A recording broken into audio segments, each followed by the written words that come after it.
علیکہ یا رسول اللہ صلی اللہ علیکہ یا حبیب اللہ صلی اللہ علیکہ یا رسول اللہ صلی اللہ علیکہ یا حبیب اللہ نحمده ونصلي ونسلم على سيدنا ومولانا محمد رسوله النبي الأمين المكين الحنين الكريم الرؤوف الرحيم أما بعد فأعوذ بالله من الشيطان الرجيم بسم الله الرحمن الرحيم وما أرسلناك إلا رحمة للعالمين۔ ہم نے اللہ جل مجدہ کی توفیق اور اس کے فضل و کرم سے کل کا درس الشفاء بتعریف حقوق المصطفیٰ کا درس الشفاء وہ ختم کیا تھا اس نقطہ پر کہ سیدنا امام جعفر الصادق رضی اللہ تعالی عنہ نے یہ ارشاد فرمایا کہ اللہ تبارک و تعالیٰ نے حضور علیہ السلام کو اپنے اور مخلوق کے درمیان ایک واسطہ کے طور پہ قائم کیا تاکہ وہ لوگ حضور علیہ السلام سے خلق خدا مخلوق اکتساب فیض کر سکے اور اللہ کی خدمت بجا لا سکے، اللہ کی طاعت بجا لا سکے۔ اور اس فیض کو انہیں منتقل کرنے کے لیے اللہ تبارک و تعالیٰ نے حضور علیہ السلام کو مخلوق بنایا اور صورتاً ان کی جنس میں سے بنایا، صورتاً ان کی جنس میں سے بنایا۔ اور پھر آقا علیہ السلام کو اللہ پاک نے اپنی صفات کے لباس پہنا دی، اپنی صفات کا لباس پہنا دی، اور اس وجہ سے پھر حضور علیہ السلام کی اطاعت کو اللہ نے اپنی اطاعت بنا دیا اور آپ کی موافقت کو اپنی موافقت قرار دے دیا۔ اس کے بعد قاضی ایاز رحمۃ اللہ علیہ اس آیہ کریمہ کو کوٹ کرتے بیان کرتے، چونکہ ذکر صفت رافت اور صفت رحمت کا ہوا تھا رؤوف الرحیم سے، لہٰذا رؤوف الرحیم کے باب کے ساتھ پھر آگے اس آیت کریمہ کو لاتے ہیں تاکہ مزید واضح کر دیں کہ حضور علیہ السلام کو اللہ تعالیٰ نے سراپا رحمت بنایا۔ بتانا یہ چاہتے ہیں کہ رحمت اللہ تعالیٰ کی صفت ہے، اللہ تعالیٰ کی صفت ہے۔ تو اس وجہ سے اللہ تبارک و تعالیٰ نے حضور علیہ السلام کو اپنی صفت کا سراپا بنا دیا ہے۔ اب اس بیان کے بعد قاضی ایاز حضرت ابو بکر بن طاہر ان کے قول کو آگے اس کی شرح میں بیان کرتے ہیں، ابو بکر بن طاہر، اور بیان کرتے ہیں کہ زین اللہ تعالی محمدً صلی اللہ علیہ وسلم بزینت الرحمہ۔ یہ جو لفظ ہے زین اللہ تعالی بزینت الرحمہ، اس کا معنی تزیین کا معنی اضافہ اور زیادتی کا ہے۔ جب آپ کسی چیز کو مزین کرتے ہیں تو مزین اس حسن اور خوبصورتی پیدا کرنے والی چیز کو بڑی بہتات اور کثرت کے ساتھ لگاتے ہیں تو زینت پیدا ہوتی ہے۔ تو اس میں اشارہ زینا کا ابو بکر بن طاہر نے تو لفظ بیان کر دیا، میں اس کا معنی عرض کر رہا ہوں۔ تو وہ ارشاد فرمایا کہ اللہ تعالیٰ نے حضور علیہ السلام کو صرف رحمت ہی نہیں، صرف رحمت عطا ہی نہیں کی بلکہ رحمت بنایا ہے، اور پھر صرف رحمت بنایا ہی نہیں بلکہ اپنی رحمت کے ساتھ مزین کیا ہے، یعنی بڑی کثرت اور بہتات عطا کر دی آقا علیہ السلام کو اپنی رحمت کی، اس سے نوازا۔ اس کے بعد ارشاد فرمایا چنانچہ فکانہ کونہ رحمتاً وجمیع شمائلہ وصفاتہ رحمتاً علی الخلق، فمن اصابہ شیئا من رحمتہ فہو الناجی فی الدارین من کل مکروہ والواصل فیہما الی بکل محبوب۔ بیان کرتے ہیں کہ جو شخص پھر حضور علیہ السلام کی ذات کو اللہ نے ایسا رحمت بنایا ہے کہ آپ کے جمی شمائل بھی رحمت ہیں، آپ کی جمی عادات بھی رحمت ہیں، آپ کی خصوصیات بھی رحمت ہے، آپ کے اخلاق میں سے ایک ایک خلق بھی رحمت ہے، اور آپ کے اوصاف بھی رحمت ہیں، آپ کی صفات بھی رحمت ہیں۔ تو آپ کے شمائل، خصائل، صفات، اوصاف، ایک ایک شے مخلوق پر کسی نہ کسی طریق سے رحمت ہے۔ اور پھر فرماتے ہیں کہ دنیا اور آخرت میں نجات اسی کے لیے ہے جسے حضور علیہ السلام کی رحمت میں سے کچھ نہ کچھ حصہ مل جائے، اور وہی شخص محبوب تک واصل ہوتا ہے۔ چنانچہ اس کے بعد اسی آیت کریمہ کے ذیل میں آگے وہ بیان کرتے ہیں کہ اس کی وجہ یہ ہے کہ فَكَانَتْ حَيَاتُهُ رَحْمَةً وَمَمَاتُهُ رَحْمَةً، کہ حضور علیہ السلام کی حیات بھی رحمت ہے اور حضور علیہ السلام کی ممات یعنی وصال بھی رحمت ہے۔ کما قال علیہ السلام حیاتی خیر لکم ومماتی خیر لکم، وہ کہتے ہیں جیسا کہ حضور علیہ السلام نے خود فرمایا، یہ حدیث ہے کہ میری ظاہری حیات بھی تمہارے لیے خیر ہے، رحمت ہے، اور میری وفات بھی تمہارے لیے خیر اور رحمت ہے۔ یہ جو حدیث ہے اسے امام بزار نے روایت کیا اپنی مسند میں عبداللہ ابن مسعود رضی اللہ تعالی عنہ سے، اور اس کا تفصیلی مضمون یوں ہے کہ آقا علیہ السلام نے فرمایا، جسے عبداللہ ابن مسعود نے روایت کیا، حیاتی خیر لکم تحدثون ویحدث لکم، کہ میری زندگی تمہارے لیے خیر ہے، رحمت ہے، تم بھی اللہ کے نبی، تم ان سے بات کرتے ہو، وہ تم سے بات کرتے ہیں۔ وَوَفَاتِي خَيْرٌ لَكُمْ تُعْرَضُ عَلَيَّ أَعْمَالٌ، اور میری وفات بھی تمہارے لیے خیر اور رحمت ہے، اس لیے کہ ساری امت کے اعمال میرے اوپر پیش کیے جاتے ہیں۔ امت کے اعمال وفات کے بعد میرے اوپر پیش کیے جائیں گے۔ آقا علیہ السلام فرما رہے ہیں فَمَا رَأَيْتُ مِنْ خَيْرٍ حَمَدْتُ اللَّهَ وَمَا رَأَيْتُ مِنْ شَرٍّ أَسْتَغْفَرْتُ اللَّهَ لَكُمْ،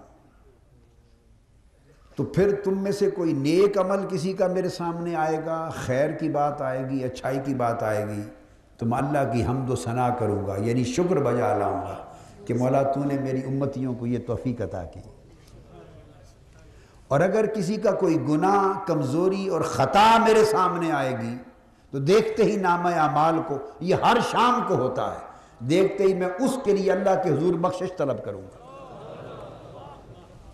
تو فرمایا کہ میں زندہ ہوں، ظاہری حیات میں ہوں تو تمہارے لیے رحمت ہوں، اس وجہ سے کہ تمہیں ہدایت دیتا رہتا ہوں، تمہیں سبق دیتا رہتا ہوں، تمہیں سکھاتا رہتا ہوں، تمہیں تعلیم دیتا رہتا ہوں، تمہیں تربیت دیتا رہتا ہوں، تمہیں سنوارتا رہتا ہوں۔ اور وفات اس لیے تمہارے لیے رحمت ہے کہ وفات ہو جائے گی تو تمہیں بخشواتا رہوں گا۔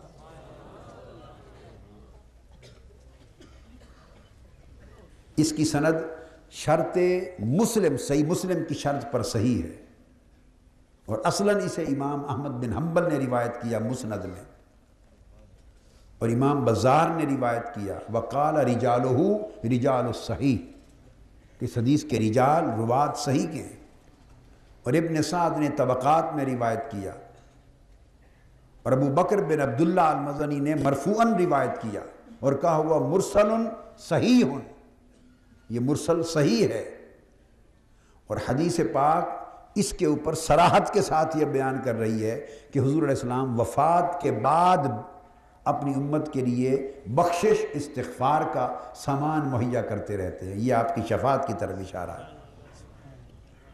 ان اعمال الامت تعرض علیہ فیرا حسناتها وسیئاتها، امت کے اعمال آقا علیہ السلام پر پیش کیے جاتے ہیں، وہ حضور علیہ السلام اپنی امتیوں کی نیکیاں بھی دیکھتے ہیں، خطائیں بھی دیکھتے ہیں، اور اس اعتبار سے گناہگاروں کے احوال بھی دیکھتے ہیں، نیکوکاروں کے احوال بھی دیکھتے ہیں، تو ان کے حسب حال حضور ان کی بخشش و مغفرت یا بلندی یا درجات کا سامان تیار کرتے رہتے ہیں۔ یہ حدیث حضور صلی اللہ علیہ وآلہ وسلم نے بیان کی۔ اب اس کو قرآن مجید نے اس کی تصدیق کی، حیاتی خیر لکم و مماتی خیر لکم کی اب تصدیق قرآن مجید نے کی۔ قرآن مجید نے کہا ما کان اللہ لیعذبہم وانت فیہم، اور اللہ تعالیٰ کی یہ شان ہی نہیں ہے میرے حبیب صلی اللہ علیہ وآلہ وسلم کہ آپ بھی ان میں ہوں اور میں ان کو عذاب دے دوں۔ یہ مجھے زیب نہیں دیتا، یہ میرے شایان شان نہیں ہے، یہ مجھے پسند نہیں، اور میں نے اس روش کو اپنایا نہیں ہے کہ حبیب جن میں تو رہے میں ان پر عذاب کروں۔ تو گویا حضور علیہ السلام کی موجودگی اور عذاب یہ دو نقیض ہیں، ایک جگہ جمع نہیں ہوتے۔ تو جہاں آقا علیہ السلام کا وجود مسعود ہوگا، آپ کی موجودگی ہوگی، خواہ وہ موجودگی دونوں کے لیے فرمایا حیاتی و مماتی خیر لکم ورحمت لکم۔ حضور علیہ السلام ظاہری حیات میں تھے تو صحابہ کرام کے اندر تھے اور اہل ایمان کے اندر تھے، اور ظاہری حیات کے بعد وفات ہوئی تو فرمایا وہ وفات بھی اسی طرح خیر ہے، وہ رحمت ہے۔ اب اس پر قرآن کی سند پیش کرتا ہوں۔ جیسے ارشاد فرمایا، اس کا اطلاق بعض احباب کے ذہن میں یہ بات آ سکتی ہے کہ انت فیہم سے مراد صرف حضور علیہ السلام کا ظاہری حیات میں ان کے اندر ہونا مراد تھا۔ ما کان اللہ لیعذبہم وانت فیہم نہیں، مگر ایک دوسرا مقام آپ کے سامنے قرآن مجید کا پیش کرتا ہوں، غالباً سورہ آل عمران میں، اس سے تصریح ہو جائے گی کہ حضور علیہ السلام، اور ایک اور مقام ہے آگے، تصریح ہو جائے گی کہ وہ مراد صرف حیات ظاہری میں حضور کا ہمارے اندر نہیں ہونا، قیامت اور بعد قیامت بھی حضور ہمارے اندر ہے۔ ارشاد فرمایا وَكَيْفَ تَكْفُرُونَ وَأَنْتُمْ تُتْلَى عَلَيْكُمْ آيَاتُ اللَّهِ وَفِيكُمْ رَسُولُهُ وَمَنْ يَعْتَصِمْ بِاللَّهِ فَقَدْ هُدِيَ إِلَى صِرَاطٍ مُسْتَقِيمٍ۔ فرمایا تم کافر کیسے ہو سکتے ہو، کیسے بھٹک سکتے ہو، کیسے بہک سکتے ہو کہ تم وہ قوم ہو، وَأَنْتُمْ تُتْلَى عَلَيْكُمْ آيَاتُ اللَّهِ، تم وہ امت ہو کہ تمہارے اوپر اللہ کی آیتیں تلاوت کی جاتی ہیں۔ اب یہ اللہ کا جو فضل بیان ہوا یہ صرف صحابہ کرام کے لیے محدود نہیں ہے، پھر اس آیت کریمہ کا فیض ہی ختم ہو گیا بعد کی امت کے لیے۔ اور تتلا علیکم آیات اللہ، یہ چونکہ بصیغہ مجہول بیان کیا ہے، یتلو علیکم آیات ہی نہیں فرمایا کہ حضور تلاوت فرماتے ہیں، تتلا علیکم آیات اللہ، تم پر اللہ کی آیتیں تلاوت کی جاتی ہیں، اور وہ تلاوت آقا علیہ السلام کے عہد مبارک سے لے کر آج تک حفاظ اور قراء کی شکل میں جاری، اور قیامت تک آیتیں اس امت پہ تلاوت کی جاتی رہیں گی۔ تو فرمایا کہ تم پر اللہ کی آیتیں تلاوت کی جاتی ہیں، ہر رات ماہ رمضان میں کھڑے ہو کر پورے قرآن کی تلاوت کی جاتی ہے تم پر، اور تم سنتے ہو، اور شب و روز سال بھر ہمہ وقت اللہ کی آیتوں کی تلاوت ہوتی ہے اس امت کے پر۔ اور اس آیت میں یہ بھی اشارہ ہے کہ اس امت کو یہ خصوصیت عطا کر دی گئی ہے کہ باقی امتوں کا رابطہ ان کی الہامی کتابوں سے کٹ گیا، جو ان کتابوں کے ٹیکسٹ بدل گئے، تحریف ہو گئی، ترمیم ہو گئی، اور من و عن جس طرح وہ آیتیں اتری تھیں ان کتابوں کی وہ ان پر تلاوت ہونا بند ہو گئیں، ان کا تعلق اپنی الہامی کتابوں کی تلاوت کے ساتھ کٹ گیا، ترجمے مفہوم پر مشتمل بعد میں لکھی ہوئی کتابیں جاری ہو گئیں، مگر امت محمدی کو مستثنا کر دیا، یہ خصوصیت عطا کی۔ اس آیت میں ضمانت ہو گئی کہ قیامت تک نہ قرآن کی آیتیں ان میں ترمیم اور تحریف ممکن ہے، اور نہ قیامت تک اس امت کا تعلق قرآن کی آیتوں کی تلاوت سے کٹ سکتا ہے۔ قیامت تک تلاوت ان آیتوں کی امت محمدی پر ہوتی رہے گی، کیونکہ اللہ نے فرمایا انتم، اے امت محمدی، تم وہ امت ہو کہ تتلا علیکم آیات اللہ، تم پر اللہ کی آیتیں تلاوت کی جاتی ہیں اور تلاوت کی جاتی رہیں گی۔ تو جب تک قرآن ہے، جب تک قرآن ہے، اس وقت تک اس امت کا علاقہ قرآن سے ہے، تب تک آیتیں تلاوت کی جاتی رہیں گی۔ اب پہلے اس نقطے پر کنسنٹریٹ کر لیں، یہ بات سمجھ میں آ گئی؟ تو اللہ پاک نے اس ایک نعمت کو ذکر کیا کہ تم وہ امت ہو جن پر اللہ کی آیتیں تلاوت کی جاتی ہیں، ایک، اور دوسری بات فرمائی، اب دوسری نعمت کیا ہے؟ وَفِيكُمْ رَسُولُهُ، اور تم وہ امت ہو کہ مصطفیٰ میرا ہر وقت تمہارے اندر ہے، اللہ کا رسول تمہارے اندر ہے۔ اگر فیکم رسولہ کو محدود کر دیا جائے صرف صحابہ کرام تک تو آیت تو ایک ہی ہے، اور دونوں خصوصیتیں انتم کے تحت بیان ہو رہی ہیں۔ انتم، تم وہ امت ہو، دونوں باتیں ایک ہی مقام پر ہیں کہ جن پر اللہ کے قرآن کی آیتیں تلاوت کی جاتی ہیں اور جن میں میرا رسول رہتا ہے، جن میں میرا رسول موجود ہے۔ اگر رسول اکرم صلی اللہ علیہ وآلہ وسلم کو محدود کر دیا ان کی موجودگی کو صرف زمانہ صحابہ تک یا عہد رسالت مآب کے ظاہری دور تک اور بعد کے لیے نہیں، تو پھر اس کا براہ راست اثر تلاوت آیات کے اوپر بھی پڑے گا، اس کی بھی نفی ہو جائے گی کہ تتلا علیکم آیات اللہ کا حکم بھی صرف صحابہ کے لیے ہے، بعد کی امت تلاوت آیات کے فیض سے معروم ہو گئی۔ تو اشارہ اس امر کی طرف ہے کہ تم وہ امت ہو جن میں میرا قرآن ہے۔ تتلا علیکم آیات اللہ کا مراد یہ ہے کہ تم وہ امت ہو جن میں میرا قرآن ہے، تو مطلب یہ جب تک میرا قرآن تم میں ہے اور جب تک میرا رسول محمد مصطفیٰ تم میں ہے تم گمراہ نہیں ہو سکتے۔ اور بالفاظ دیگر جب تک تمہارا رابطہ قرآن سے ہے اور جب تک تمہارا رابطہ صاحب قرآن سے ہے، حضور السلام کی ذات اقدس سے ہے، دو، تمسک تمہارے قائم ہے، اور تیسرا فرمایا وَمَن يَعْتَصِم بِاللَّهِ، آگے اسی کے تحت، اور جو اللہ کا دامن تھام لے۔ تو پھر اگر محدود تین چیزوں کا ذکر ہے، تلاوت آیات، فیکم رسولہ دوسرا، رسول کی موجودگی، تیسرا اعتصام باللہ، اللہ کا دامن تھامنا، وَمَن يَعْتَصِم بِاللَّهِ، اور جو اللہ کا دامن تھام لے فقد ہدی الی صراط مستقیم۔ تو ایسا نہیں کر سکتے آپ کہ تین چیزوں میں سے ایک کو چن کر تو اس زمانے میں محدود کر دیں اور باقی زمانے خالی کر دیں، اور دو چیزوں کو قیامت تک ہر زمانے کے لیے جاری رکھیں۔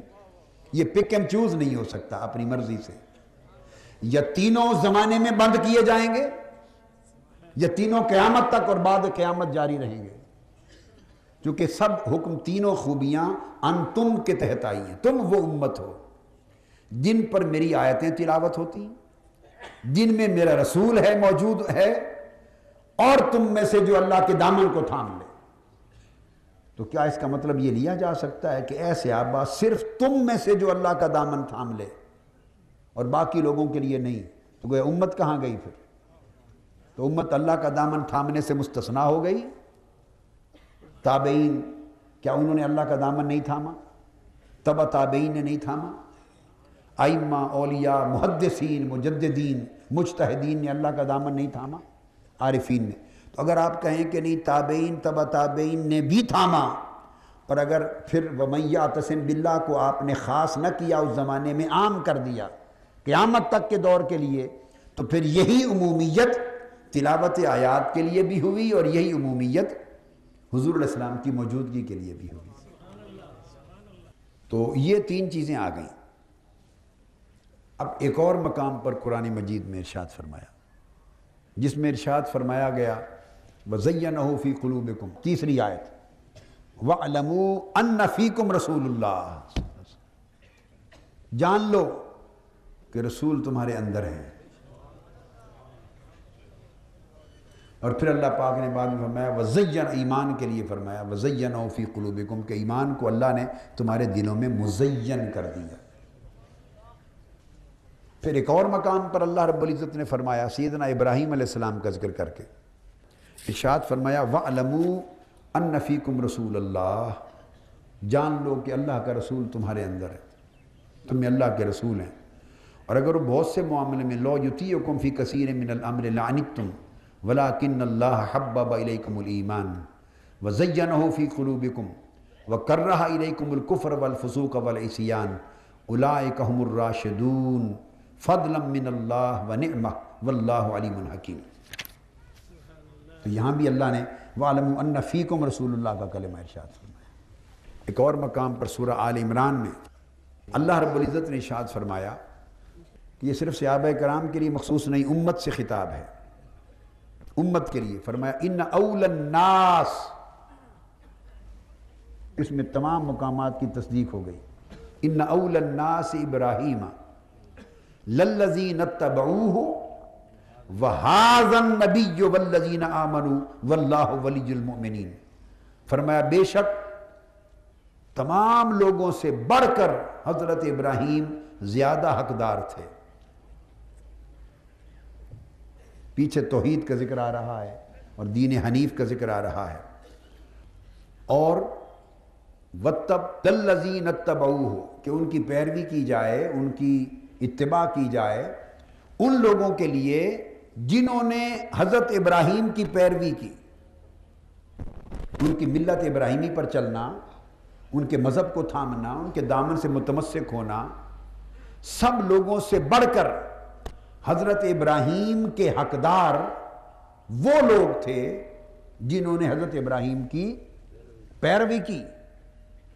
یہ بات بڑی خاص بتا رہا ہوں، اور یہ ذکر کیا ان اول الناس، سب انسانیت کے لیے، اس کو کسی ایک زمانے پر محدود نہیں کیا، پوری انسانیت میں، قیامت تک کی انسانیت میں۔ تو سب سے بڑھ کر حضرت ابراہیم کے حقدار وہ ہیں، یہ حضرت ابراہیم سے نسبت جوڑنے والے، حضرت ابراہیم علیہ السلام کو اون کرنے والے، ان کی ملت پہ چلنے کا دعویٰ کرنے والے، سب سے بڑھ کر عالم انسانیت میں حقدار وہ لوگ ہیں الذین اتبعوا، جنہوں نے دراصل ان کی پیروی کی، جو ان کی راہ پر چلے۔ وَهَذَا النَّبِيُّ، اور سب سے بڑھ کر حقدار ابراہیم کے یہ نبی ہے، یہ نبی ہے۔ اللہ پاک نے یوں نہیں فرمایا، یہ بات بڑی قابل توجہ، للذین اتبعوہ والنبی والذین آمنوا، کہ سب سے بڑھ کر حقدار ان کی پیروی کرنے والے، ملت پہ چلنے والے لوگ ہیں، اور نبی ہیں اور ایمان والے ہیں، یوں نہیں فرمایا، لفظ ہاذا کا اضافہ کیا، اور یہ نبی۔ اور اب جب یہ آیت صحابہ کرام کے وقت میں پڑھی گئی تو آقا علیہ السلام ظاہراً سامنے تھے، تو ہاذا النبی کا معنی سمجھ میں آیا کہ یہ نبی۔ اور یہ آیت تتلا علیکم آیات اللہ، تم پر میری آیتیں تلاوت کی جاتی ہیں۔ جب یہ آیت آج پڑھی گئی اس امت پر، اس انسانیت پر، ابراہیم علیہ السلام کی ملت کی پیروی کرنے والوں پر آج پڑھی گئی، تو 1400 سال قبل مدینہ میں بیٹھے ہوئوں کے لیے تو حاضر نبی کا معنی یہ نبی تھا، اور جب یہ آیت آج پڑھی گئی اور اس کے بعد آیا وحاضر نبی اور یہ نبی، تو کیا مطلب ہوا کہ نبی صلی اللہ علیہ وسلم تب بھی یہ نبی تھے، وہ نہ تھے، آج بھی یہ نبی ہیں، وہ نہیں ہیں۔ یہ جو قرب ہے، اور اس میں قرب اور بزرگی کو ملا کے قرآن مجید کسی قرب کے اعتبار سے بھی ذالک کا بھی استعمال کر دیتا ہے۔ فرمایا ذالک الکتاب لا ریب فیہ، یہ وہ کتاب ہے جس میں کوئی شک نہیں۔ تو کتاب ہاتھ میں ہے، قرآن ہاتھ میں ہے، اور جو چیز ہاتھ میں سامنے ہو تو کہنا چاہیے ھذا الکتاب لا ریب فیہ، یہ کتاب جس میں کوئی شک نہیں۔ میری بات سمجھے؟ مگر اس کو ذالکا کہا، اس کی بلند بزرگی، اس کا اونچا رتبہ، اس کی انسان کی پہنچ سے بالا ہونے کی وجہ سے ایک بعد مرتبت کو رکھ کر سامنے اس کو ھذا الکتاب نہیں کہا، فرمایا ذالک الکتاب۔ اب یہ اس کا معنی محذوف ہوگا، بریکٹ میں آئے گا، ترجمہ ہے وہ کتاب ہے، شروع یہاں سے ہوتا ہے، وہ کتاب جس میں کوئی شک نہیں۔ اور آپ کیا ترجمہ کرتے ہیں؟ یہ وہ کتاب ہے، یہ کا لفظ آیت میں نہیں ہے، یہ کا لفظ آیت میں نہیں، وہ انڈرسٹوڈ ہے، اسے محذوف مان لیتے ہیں۔ اللہ پاک نے اس میں اشارہ بعید کا بیان کیا کہ یہ وہ کتاب ہے، تو قرآن ہاتھ میں ہے مگر اللہ فرماتا ہے وہ کتاب، تو جب ہاتھ میں قرآن ہے اسے وہ کتاب کہہ کے اللہ نے یاد فرمایا تو وہ رسول کو بھی کہہ سکتا تھا للذین اتبعوہ وذالک النبی، سب سے حقدار ابراہیم علیہ السلام کے ان کے پیروکار اور وہ نبی اور ان کی امت. جب وہ نبی اور ایمان والے، وہ اسی اسلوب کو یہاں بھی اپنا سکتا تھا، مگر یہاں اسلوب کو تبدیل کر دیا. اسلوب اس لیے تبدیل کر دیا تاکہ لوگ نبی کو خود سے دور نہ سمجھیں اور خود کو میرے نبی سے دور نہ سمجھیں. اس قرب کو اور اتصال کو ان کے دل و دماغ میں متیقن کرنے کے لیے، متمکن کرنے کے لیے، راسخ کرنے کے لیے، شعوری طور پہ جاگزی کرنے کے لیے اللہ پاک نے نہ ان نبی کہا نہ ذالک النبی کہا، حاضر نبی کہا، تاکہ حضور کی حاضیت، حضور علیہ السلام کی حاضیت، یہ ہونا اور وہ نہ ہونا، یہ دل و دماغ میں راسخ ہو جائے، تمکن پکڑ جائے، رسوخ پکڑ جائے. لوگوں کو بتانا مقصود ہے لوگ تم جب بھی جس زمانے میں بھی ملت ابراہیمی کے پیروکار ہوگے اور ہدایت لینا چاہو گے، تمہارا زمانہ بدلتا رہے گا. تم کبھی یہ تھے، اگلے زمانوں میں لوگ تمہیں وہ لوگ کہہ کے کہیں گے کہ اس صدی والے لوگ، آج یہ ہو پھر تم وہ ہو جاؤ گے، پھر وہ یہ ہوں گے، صدی بدلے گی وہ ہو جائیں گے. ہر ایک کا یہ وہ میں بدلتا رہے گا، مگر مصطفیٰ کا یہ رہے گا. یہ اس لیے فرمایا تاکہ لوگوں کے دلوں میں یہ جو قرب ہے آقا علیہ السلام کی بارگاہ سے اور اتصال ہے اور حضوری ہے، یہ حضور کا تعلق قائم رہے. اس لیے آپ آقا علیہ السلام کو حضور کہتے ہیں. حضور علیہ السلام امت کے نام زبان پر چڑھا دیا رب نے. جب نبی کا نام لو کہو حضور علیہ السلام، اور حضور علیہ السلام حضور کسے کہتے ہیں؟ یہ کو حضور کسے کہتے ہیں؟ جو حاضر ہے، جو حاضر ہے، جس کی بارگاہ میں ہم کھڑے ہیں، جو آنکھوں کے سامنے ہے، جس کی قربت میں ہم ہیں، جن کے قدموں کے سائے میں ہم ہیں، جن کی کملی کے سائے میں ہم ہیں. حضور حاضری کو کہتے ہیں، حاضر کو. تو زبان پہ چڑھ دیا، یعنی اللہ نے حاضر نبی کا تصور یوں اجرا کر دیا کہ قیامت تک اب امت حضور کو کبھی وہ نہ کہتی ہے نہ سمجھتی ہے. جب ذکر کرے گی کہے گی حضور علیہ السلام، یعنی یہ نبی. یہ جو آیت کریمات اس کا معنی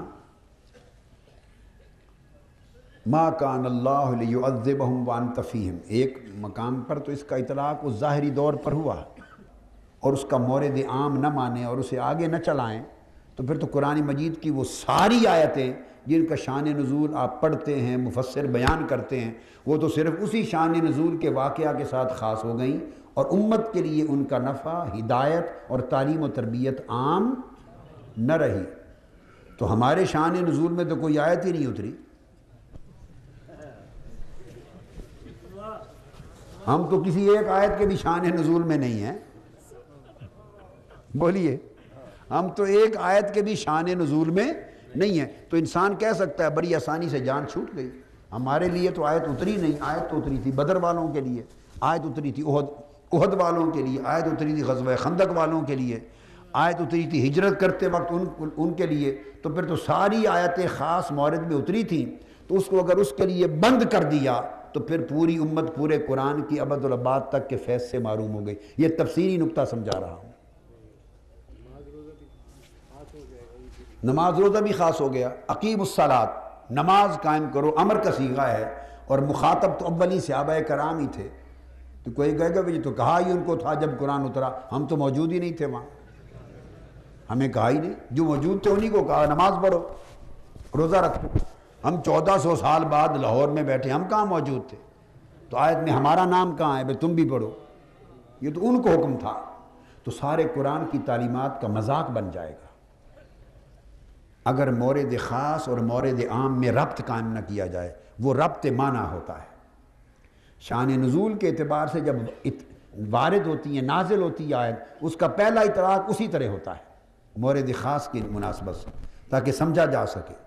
اور بعد ازاں اس کا ایک مورد عام ہوتا ہے، وہ اس کا معنوی اطلاق ہوتا ہے، اس میں عمومیت ہوتی ہے. چونکہ اس آیت کا جو معنی ہے اس کا اطلاق اور انطباق پھر قیامت تک پوری امت کے لیے حسب حال ہوتا رہتا ہے، حسب حال. اس لیے شان نزول کے دو معنی بن جاتے ہیں، ایک جس واقعہ میں نازل ہوئی اور ایک جس مطلب، معنی اور مقصد میں نازل ہوئی۔ تو واقعہ میں نازل ہوئی تو انت فیہم خاص ہے، اہل مکہ میں جب تھے صحابہ کرام، اور اس کے مطلب، مقصد اور معنی میں نازل ہوئی، مورد عام لیا تو امت آج کی قیامت تک شامل ہے۔ تو اب اس مورد عام کے اندر آ گیا کہ اللہ تعالیٰ میرے حبیب اس امت اس پر عذاب نہیں کرتا جس میں آپ ہوں،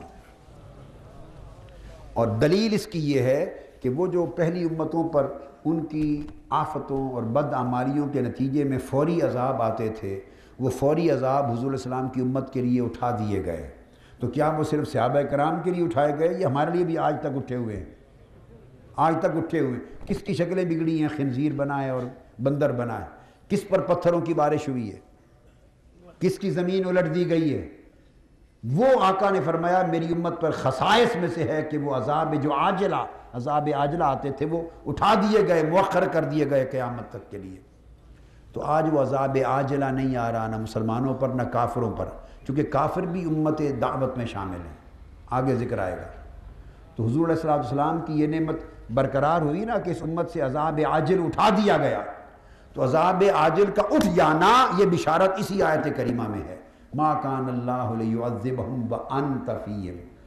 اگر حضور فیہم کا معنی ہمارے اوپر اطلاق نہ ہوتا اور ہم میں نہ ہوتے تو عذاب عاجل جو اس وقت اٹھ گیا تھا اب دوبارہ بحال کر دیا گیا ہوتا۔ اب وہ عذاب ہم پر آتے، شکلیں بگڑتی، پتھروں کی بارشیں آتی، مگر چونکہ وہ جو عذاب عاجل اٹھ گیا آج تک اٹھا ہوا ہے، اس کا مطلب ہے آج تک مصطفیٰ ہم میں ہیں،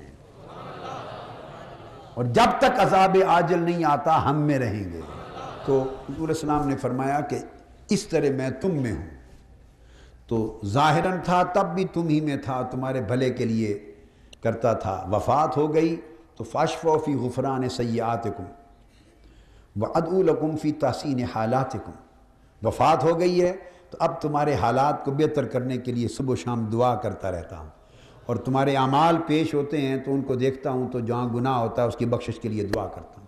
اور یہ معنی قرآن نے اس کی پھر تصدیق کی، وَيَكُونَ الرَّسُولُ عَلَيْكُمْ شَهِيدًا، رسول تمہارے اوپر۔ یہ صحابہ کا بیان نہیں ہے، یہ اس کا مخاطب صحابہ کرام خاص نہیں، امت مسلمہ ہے، کیونکہ لفظ ہے، سنیں، كَذَلِكَ جَعَلْنَاكُمْ أُمَّةً، یہ سورہ بقرہ کا پہلا رکوع، كَذَلِكَ جَعَلْنَاكُمْ أُمَّةً وَسَطًا لِتَكُونُوا شُهَدَاءَ عَلَى النَّاسِ۔ اے امت محمدی، تم میں امت وسط بنایا تم کو، یعنی اعتدال والی امت بنایا، اور یہ کہ درمیان والی اعتدال والی امت بنایا، اور یہ کہ اعلیٰ امت بنایا، امت وسط بنایا۔ کیوں؟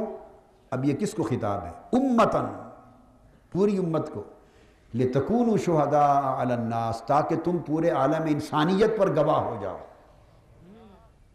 تو امت کو عالم انسانیت پہ گواہ بنایا، اور اب اس امت کو کہا وَيَكُونَ الرَّسُولُ عَلَيْكُمْ شَهِيدًا، اور رسول تم سب پر گواہ ہو جائے۔ تو رسول کی گواہی پوری امت پر قیامت تک کے لیے ہو گئی۔ اور شہیدہ، گواہی یہ شہادت بالمشاہدہ ہوتی ہے۔ وَيَكُونَ الرَّسُولُ عَلَيْكُمْ شَهِيدًا، اس کی تفسیر میں مفسرین نے کہا اور یہ حدیث بیان کی، کس طرح شہید ہیں حضور ہم پر، یہاں وہ حدیثیں آئی ہیں کہ آقا نے فرمایا امت کے اعمال صبح و شام میری بارگاہ میں پیش کیے جاتے ہیں، اور میں دیکھتا ہوں اعمال کو۔ اور قرآن مجید نے پھر اس کی تصدیق کی ایک اور مقام پر، فرمایا قُلِ اعْمَلُوا فَسَيَرَى اللَّهُ عَمَلَكُمْ وَرَسُولُهُ، لوگوں عمل کیا کرو، ان قریب اللہ اور اس کا رسول تمہارے سارے اعمال کو دیکھ لے گا، تمہارے اعمال کو دیکھے گا، اور مومنین کاملین اہل ایمان بھی دیکھیں گے۔ فَسَيَرَى اللَّهُ عَمَلَكُمْ وَرَسُولُهُ، اللہ اور اس کا رسول تمہارے اعمال کو دیکھے، عمل کیا کرو۔ فرمایا وَيَكُونَ الرَّسُولُ عَلَيْكُمْ شَهِيدًا، تمہارے اوپر رسول شہید ہوں گے۔ تو آقا نے فرمایا میرا ظاہر میں رہنا بھی تمہارے لیے بہتر ہے، اور وفات فرما جانا بھی تمہارے لیے بہتر ہے، کہ میں جس طرح آج تمہیں دیکھتا ہوں وفات کے بعد بھی صبح و شام تمہیں دیکھتا رہوں گا، اور جس کی جہاں جہاں کمی نظر آئے گی پوری کرتا رہوں گا، بخشش کی دعا کرتا رہوں گا۔ شفاعت کرتا رہوں گا، جس کی اچھائی نظر آئے گی اسے شاباش دیتا رہوں گا، جس کی کمزوری نظر آئے گی اسے دھکا دے کے پار کرتا رہوں گا۔ تو شہید بنایا امت پر آج بھی، وفاتی خیر لکم۔ اور پھر فرمایا اللہ پاک نے اسی طرح وَكَيْفَ إِذْ جِئْنَا وَكَيْفَ إِذَا جِئْنَا مِنْ كُلِّ أُمَّةٍ بِشَهِيدٍ وَجِئْنَا بِكَ عَلَىٰ هَٰؤُلَاءِ شَهِيدًا۔ اور یہ نگہداشت، یہ نگرانی، یہ مشاہدہ، یہ دیکھنا، یہ صرف یہاں ہی نہیں، یہ قیامت کے دن بھی آقا کی شان یہی ہوگی۔ اور فرمایا حبیب وہ منظر کیسا ہوگا، قرآن مجید میں فَكَيْفَ، وہ کیا منظر ہوگا، اللہ فرما رہا ہے وہ کیا منظر ہوگا۔ اِذَا جِئْنَا مِن كُلِّ أُمَّةٍ بِشَهِيدٍ، جب ہم ہر نبی کو اس کی اپنی امت پر گواہ بنا کے اٹھائیں گے، کھڑا کریں گے کہ اپنی امت پر گواہی دے، تو ہر نبی اپنی امت پر گواہ بن کے کھڑا ہوگا۔ امتیں انکار کریں گی کہ ہمیں دعوت دی نہیں دی، ان نبیوں پر گواہ کوئی نہیں ہوگا۔ تو امتیں سچ بولتی ہیں یا جھوٹ، ہر نبی اپنی امت پر گواہ ہوگا۔ اور محبوب وہ منظر دیکھنے والا ہوگا وَجِئْنَا بِكَ عَلَىٰ هَٰؤُلَاءِ شَهِيدًا، کہ آپ کو کھڑا کریں گے حضرت آدم سے لے کر قیامت تک، سب امتوں پر بھی گواہ ہوں گے، سب نبیوں پر بھی گواہ ہوں گے۔ جِئْنَا بِكَ، جِئْنَا مِن كُلِّ أُمَّةٍ، ہر امت میں سے گواہ اٹھے گا، تو کوئی امت خارج نہ رہی، ہر امت پہ ایک گواہ ہوگا اس کا نبی۔ وَجِئْنَا بِكَ عَلَىٰ هَٰؤُلَاءِ، اور آپ کو ان سب پر گواہ بنا کے، شاہد بنا کے، شہید بنا کے، مشاہدہ کرنے والا بنا کے کھڑا کریں گے، اور آپ کی گواہی پر بات ختم ہو جائے گی، آپ کی گواہی پر بات ختم ہو جائے گی۔ اب ایک بات بڑی اہم ہے، نبیوں کی گواہی ہوگی کہ باری تعالیٰ ہم نے تیری دعوت اور تیرا پیغام انہیں پہنچا دیا تھا، انہیں پہنچا دیا، تو ان کی گواہی پر اعتراض کریں گے امت میں سے وہ لوگ جو کافر ہوں گے کہ ہمیں نہیں پہنچایا۔ تو بحث کیا ہو گئی عدالت الہیہ میں؟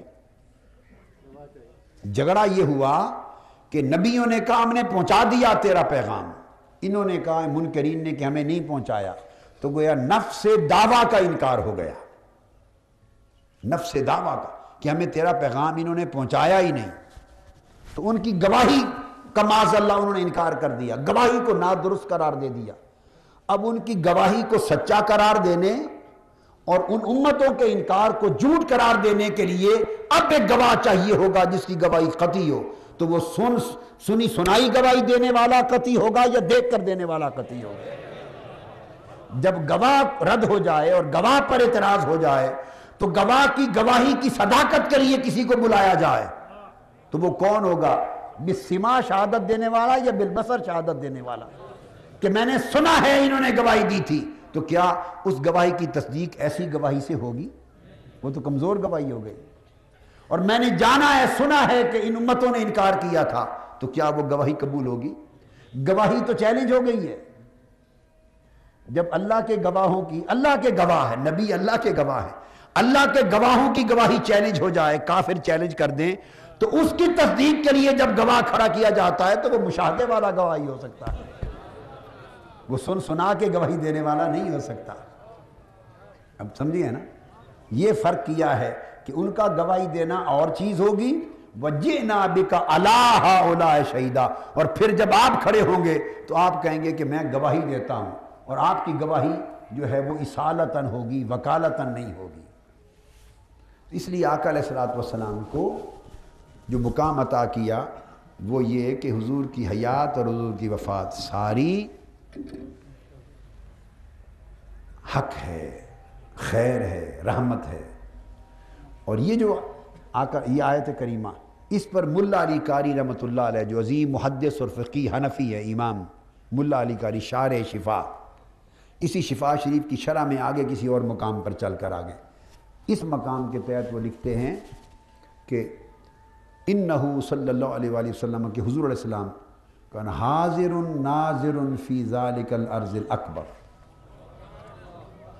ملا علی قاری نے لکھا ہے اس کی شرح میں خود، یہ جو لقب ہے آقا علیہ السلام کا حاضر و ناظر، یہ ہندوستان سے نہیں پیدا ہوا کو آج کے درمیان دور میں، یہ ملا علی قاری نے بھی لکھا ہے شرح و شفا میں کہ حضور علیہ السلام اس پورے عرض اکبر میں حاضر موجود بھی ہیں اور ناظر مشاہدہ کرنے والے بھی ہیں۔ موجود ہر جگہ حکمن ہیں، حاضر ہر جگہ حکمن ہیں، ناظر حقیقتاً ہیں۔ جسم پاک قبر انور میں رہتا ہے، اس جسم پاک کے ساتھ نکل کے کہیں تشریف نہیں لے جاتے، وہ قبر انور میں رہتا ہے، جسد حقیقی، جسد حقیقی۔ تو حاضر کیسے ہوئے؟ اگر کوئی بیٹھا یہاں ہو مگر دیکھ وہاں سے رہا ہو، وہاں تک دیکھ رہا ہو، جہاں جہاں تک مشاہدہ صحیح ہو وہاں وہاں تک وہ حکمن حاضر بھی تصور ہوتا ہے۔ جہاں جہاں تک مشاہدہ صحیح ہو وہاں وہاں تک حکمن حاضر بھی تصور ہوتا ہے، بے شک جگہ کا درمیان میں ایک فرلانگ کا فاصلہ ہی کیوں نہ ہو، آدھے فرلانگ کا، 500 میٹر کا فاصلہ ہی کیوں نہ ہو، جسمانی طور پہ ہر جگہ ہر انچ پر موجود ہونا ضروری نہیں۔ جہاں جہاں آپ کے مشاہدہ نے کام کیا آپ حکمن وہاں حاضر ہی تصور کیے جائیں گے۔ تو جو شاہد ہوتا ہے وہ حاضر ہوتا ہے، جو ناظر ہوتا ہے وہ حکمن حاضر ہوتا ہے، مگر ہر حاضر حکمن ناظر نہیں ہو سکتا۔ ممکن ہے بندہ موقع پر حاضر ہے مگر ہے نابینا، نابینا ہے، حاضر ہے مگر ناظر نہیں، اس کی گواہی نہیں قبول کریں گے۔ ہے موقع پر موجود مگر نابینا ہے، اس کی گواہی قبول نہیں ہوگی، مگر ہے مدینہ میں موجود اور دیکھ پوری کائنات کو رہا ہے، اس کی گواہی قبول ہوگی، کیونکہ وہ ناظر کائنات ہے، ناظر خلق ہے۔ تو جو ناظر ہوتا ہے، مشاہدہ کرتا ہے، وہ مشاہدے کی حد تک حکمن حاضر تصور ہوتا ہے۔ یہ بعض اوقات خیال آ جاتا ہے، یہ بعض احباب ایسا کہتے ہیں یا بعض سوچتے ہیں کہ اگر حضور علیہ السلام حاضر ہیں، ناظر ہیں، تو پھر آپ مصلی پہ خود کیوں کھڑے ہو جاتے ہیں، امامت ان سے کیوں نہیں کرواتے؟ ایسی سوچ یا ایسی باتیں جاہلانہ باتیں، لا علمی کی باتیں، بے خبری کی، نادانی اور گستاخی کی باتیں ہوتی ہیں، ایسی بات نہیں ہے۔ امامت کے حکام اور ہیں کہ امام ہو، آپ میں سے ہو، موجود ہو، جسمانی طور پر کھڑے ہو کے اس نے جماعت کرانی ہوتی ہے، اور آقا علیہ السلام کا حضور، جن کو ہم ہر وقت حضور علیہ السلام کہتے ہیں، ان فیکم رسول اللہ وفیکم رسولہ، یہ جو بار بار تمہارے اندر ہونا آیا ہے، یہ ہر جگہ موجود ہونا روحانی معنی میں ہے۔ کس معنی میں؟ اپنی روحانیت کے ساتھ ہر جگہ ہے، اپنی روح اقدس کے ساتھ ہر جگہ ہے، اپنے نور کے ساتھ ہر جگہ ہے، اپنی رحمت کے ساتھ ہر جگہ ہے، اپنی نبوت اور رسالت کے ساتھ ہر جگہ ہے، اپنی برکت کے ساتھ ہر جگہ ہے، اپنے توسل اور اپنی شفاعت کے ساتھ ہر جگہ ہے، اور سب سے بڑھ کر اپنی نگاہ اور مشاہدے کے ساتھ ہر جگہ ہے۔ جسمانی طور پہ قبر انور میں ہی رہتے ہیں، حقیقی جسد کے ساتھ قبر انور میں رہتے ہیں، وہاں سے نہیں باہر تشریف لے جاتا جسد حقیقی، مگر ایک جسد مثالی ہوتا ہے، ایک جسد جس میں روح متمثل ہوتی ہے، جیسے جبرائیل امین جسد مثالی کے ساتھ انبیاء کی بارگاہ میں حاضر ہوتے ہیں۔ فَأَرْسَلْنَا إِلَيْهَا رُوحَنَا فَتَمَثَّلَ لَهَا بَشَرًا سَوِيًّا، ہم نے حضرت مریم کے پاس جبرائیل امین کو بھیجا، وہ سراپا نور تھے، فرشتے تھے، مگر ان کو متمثل کر دیا، جسم مثالی کے ساتھ بھیجا۔ فَتَمَثَّلَ لَهَا بَشَرًا سَوِيًّا، جسم مثالی کے ساتھ بھیجا، پورا بشر انسان بنا کر اس روپ میں بھیجا، تو یہ جسد مثالی ہوتا ہے۔ تو آقا علیہ السلام خود بھی، انبیاء یا اولیاء اور ملائکہ جسد مثالی کے ساتھ جہاں چاہیں جس وقت چاہیں جا سکتے ہیں۔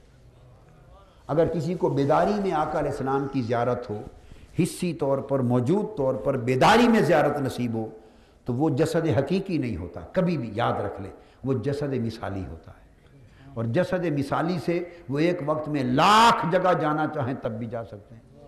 ملک الموت 1,00,000 بندوں کا 1000 شہروں میں بیک وقت روح قبض کرنے کے لیے جا سکتا ہے، تو آقا تو ملک الموت جیسے کروڑوں فرشتوں کے آقا ہیں۔ ملک الموت تو حضور کے غلاموں میں ہے، ملک الموت تو حضور علیہ السلام کے غلاموں میں ہے۔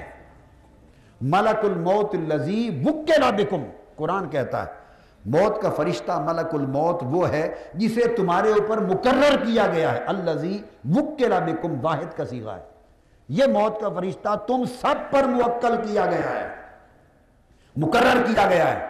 اگر 1000 آدمیوں کی بھی موت آئے ٹھیک 6 بجے، 1 سیکنڈ بھی آگے پیچھے نہ ہو، اور ایک کی سنگاپور آئے، ایک کی آسٹریلیا میں آئے، ایک کی پاکستان میں آئے، ایک کی امریکہ میں آئے، ایک کی بغداد میں آئے عراق میں، ایک کی افغانستان میں آئے، ایک کی فلسطین میں، ایک کی کشمیر میں، ایک ہی وقت پہ 1000 آدمیوں کی موت واقع ہو پوری دنیا کے 1000 گوشوں پر، تو فرمایا ملک الموت الذی وکل بکم، وہ موت کا فرشتہ تم سب پر موکل بنایا گیا ہے، تو وہ ایک فرشتہ 1000 جگہوں پر بیک وقت روح قبض کر لیتا ہے۔ اگر فرشتہ آقا کے غلاموں میں ہو کر وہ کائنات کے ہر گوشے ایک وقت میں جا سکتا ہے، تو اس فرشتے کے آقا مصطفیٰ جسد مثالی سے چاہیں یا روح اقدس کے تصرف سے چاہیں، وہ عرش سے فرش تک جب چاہیں جہاں چاہیں سیر کرتے رہیں۔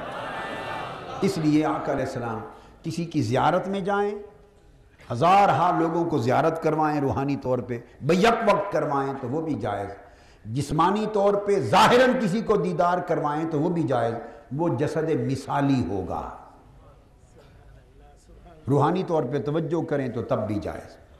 مگر امامت اور ایسی چیزیں جو ہوتی ہیں وہ اس حقیقی جسم کے ساتھ ہوتی ہیں، وہ آقا علیہ السلام کے لیے مسلمانوں کا عقیدہ نہ ہے، نہ ہونا چاہیے۔ تو آقا نے اس لیے ارشاد فرمایا کہ میری وفات سے گھبرا نہ جانا، میں وفات کے بعد بھی تم ہی کے اندر رہوں گا۔ یہ ہے حدیث کا معنی جو قاضی ایاز لائے، حیاتی خیر لکم، میری ظاہری حیات بھی تمہارے لیے بہتر ہے، وفات بھی بہتر ہے۔ وفات تو ہوگی، مخلوق جو ہوا وفات تو ہوگی، مگر وفات ہوگی تم سے فراق نہیں ہوگا، وفات ہوگی تم سے فراق نہیں ہوگا۔ فرق صرف اتنا ہے کہ چراغ حسن تھا، باہر رکھا تھا، اسے ابو بکر عمر عثمان و علی کی آنکھیں بھی دیکھتی تھی، اسے ابو لہب و ابو جہل کی آنکھیں بھی دیکھتی تھی۔ یہ تھی حیات، ظاہری حیات تھی، ابو بکر و علی بھی دیکھتے تھے، ابو جہل و ابو لہب بھی دیکھتے تھے۔ اب وفات سے اتنا فرق پڑ گیا کہ مالک نے پردہ لگا دیا، ابو بکر علی کی آنکھ والا ہو تو آج بھی دیکھتا ہے، ابو لہب اور ابو جہل کی آنکھ والا ہو تو اس کے لیے پردہ لگ گیا وفات کا، وہ نہیں دیکھ سکتا۔ تو وفات ایک پردہ بن گئی۔ پہلے چراغ بے پردہ تھا، چراغ بے پردہ تھا، چراغ حسن مصطفیٰ، چراغ حسن الہ بے پردہ تھا، مومن و کافر اپنے پرائے سب دیکھتے تھے، اسی وجہ سے تو اپنے جھکتے تھے پرائے اکڑتے تھے، اپنے مانتے تھے پرائے انکار کرتے تھے، اپنے ادب کرتے تھے پرائے گستاخ ہوتے تھے، کیونکہ ہر ایک کو دیکھنے کی اجازت تھی۔ اللہ نے فرمایا حبیب یہ 63 برس کرم عام بڑا کر دیا، اب وفات کے پردے میں تمہیں رکھتے ہیں تاکہ بدبخت گستاخ نہ دیکھ سکے نہ کوئی بات کر سکے۔ اب جو ادب والے زندہ دل کی آنکھ والے ہیں وہی دیکھیں، وہی جھکتے جھکتے چلے جائیں، وہی واری واری جائیں، وہی فیض پائیں، اور جنہوں نے ماننا نہیں وفات کے پردے نے ان سے اوجھل کر دیا، وہ دیکھنا ہی نہیں ہے، وہ دیکھنا ہی نہیں۔ تو آقا نے اشارہ دے دیا کہ میری حیات بھی بہتر ہے، وفات بھی بہتر ہے، فیض کم نہ ہوگا۔ تو یہ اس حدیث پاک کا بیان تھا، اس کو ہم ختم کرتے ہیں۔ وما علینا الا البلاغ۔